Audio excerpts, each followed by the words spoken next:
Merde, super cool. Aouh! Je me suis niqué le pied. Alors, aujourd'hui, je vais vous expliquer comment j'occupe mon chien. Quand il pleut, quand il fait froid, quand j'ai la flemme de le sortir, quoi. Je vous rassure, ne prenez surtout pas ça au sérieux. Alors ouais, on va parler de comment occuper son chien à la maison. Et n'oubliez pas que ça remplace pas les promenades. Là, on va surtout parler de comment occuper son chien pour lui faire en plus des occupations à la maison. Et puis ça peut aussi servir vraiment pour quelques cas particuliers où parfois on peut moins sortir son chien en cas de maladie, en cas de convalescence parfois. Les promenades, on peut pas en faire, ou plutôt pas autant que d'habitude. Donc dans ces cas-là, les occupations vont encore plus être indispensables. Parce que oui, lui faire des heures de promenade par jour, le faire courir, lui jeter la balle, c'est super. Mais si en plus de ça, on peut le stimuler aussi à la maison, là votre chien, il va se sentir le mieux du monde. Alors ouvrez grand les oreilles et préparez-vous à passer des super moments avec vos compagnons en les aidant à se sentir vraiment bien dans leur patte. Alors dans cette vidéo, je vais vous montrer comment j'occupe Chiro, c'est lui, avec des activités, des jeux ou des exercices à la maison. Alors ce qui est sûr, c'est que je passerai pas dans le meilleur pâtissier, hein. Oh, le biscuit est pas mal, mais la ganache, hop, mon glaçage n'est pas terrible. Alors je vais commencer par vous montrer tous les petits jeux, tous les petits accessoires pour lui permettre de s'amuser et de réfléchir en même temps, ce qui va vraiment super bien le dépenser. Ouais, il y en a beaucoup. On va avoir pas mal de petits objets dans lesquels on va pouvoir mettre ou étaler de la nourriture. Il y en a aussi d'autres dans lesquels on va cacher des friandises et il va devoir passer du temps et réfléchir pour pouvoir atteindre cette nourriture.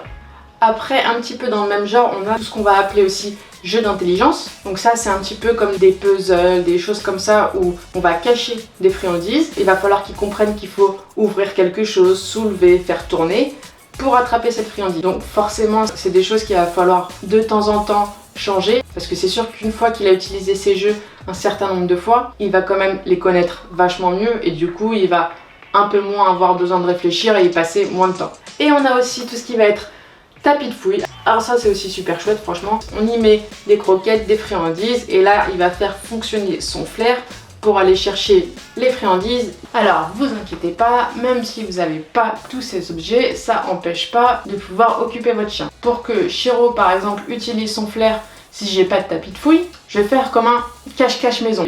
Je vais me mettre dans une pièce, je vais cacher plein de petites croquettes, plein de petites friandises un peu partout dans la maison. Il va chercher dans les moindres petits recoins, il utilise son flair, etc. Après il y a des petits trucs en plus, on peut mettre dans des cachettes plus difficiles, on peut éteindre la lumière, comme ça il utilise vraiment à 100% uniquement son flair. Et après on peut aussi lui apprendre à chercher pas juste des friandises et des croquettes, mais aussi des objets, etc. On peut augmenter la difficulté petit à petit. Et enfin, quelque chose qui va aussi vraiment être parfait pour l'occuper à la maison, c'est de travailler avec lui. Ça va être vraiment parfait parce que déjà, soit il va apprendre quelque chose, soit il va le réviser, donc c'est toujours bon pour lui. Ça va vraiment super bien améliorer votre relation. Et en plus, ça va super bien le dépenser. Alors, dans un deuxième temps, je vais vous parler d'une occupation pour le chien qu'on peut lui faire à la maison, qui va être un peu plus longue. Et ça va être la mastication. Alors déjà, il faut savoir que la mastication, c'est quelque chose de vraiment super important pour les chiens. J'ai fait une vidéo sur les différents besoins du chien, vous pouvez toujours aller la voir.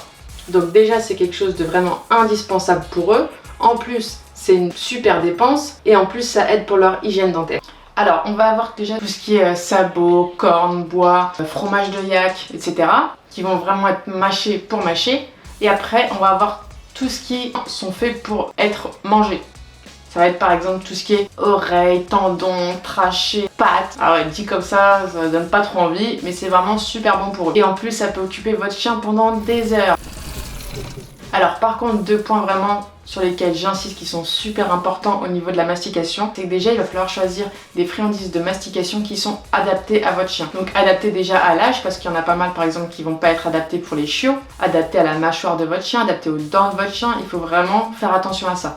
Et deuxième point, ça va être la sécurité. Pendant l'utilisation de ce type de ressources, il faut vraiment que votre chien soit sous surveillance. Un accident est super vite arrivé, il peut couper un morceau, l'avaler de travers, s'étouffer. Je donne jamais de friandises de mastication à Chiro s'il est tout seul.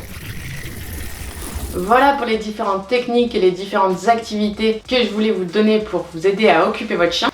Je rappelle juste que pour aider votre chien à canaliser son énergie et à éviter l'ennui, ces techniques d'occupation ne vont pas être suffisantes. Il va falloir qu'il se dépense à la fois physiquement et mentalement. Et toutes ces choses que vous allez mettre en place avec lui pour l'aider vont en plus vous aider à nouer une relation encore plus forte avec lui. Et je finirai cette vidéo en disant que la clé est de fournir un environnement vraiment enrichissant. Et pour ça, je combinerai activité physique, activité mentale et socialisation. Et en mélangeant tout ça, je pense qu'on peut avoir un chien vraiment super heureux et super équilibré. Et surtout, gardez à l'esprit que votre chien, ce dont il a le plus besoin, c'est vous. Votre attention, votre temps, votre amour. Que ce soit travailler avec vous, que ce soit jouer avec vous, ou même juste rester collé près de vous, à glander devant la télé. Tant qu'il passe du temps avec vous, il sera déjà super heureux. Et ça, je pense que c'est ce qu'on veut tous dans le fond. J'espère que cette vidéo vous aura plu, aura pu vous aider. Si c'est le cas, n'hésitez pas à partager, à aimer la vidéo et à vous abonner pour pas louper les futures vidéos.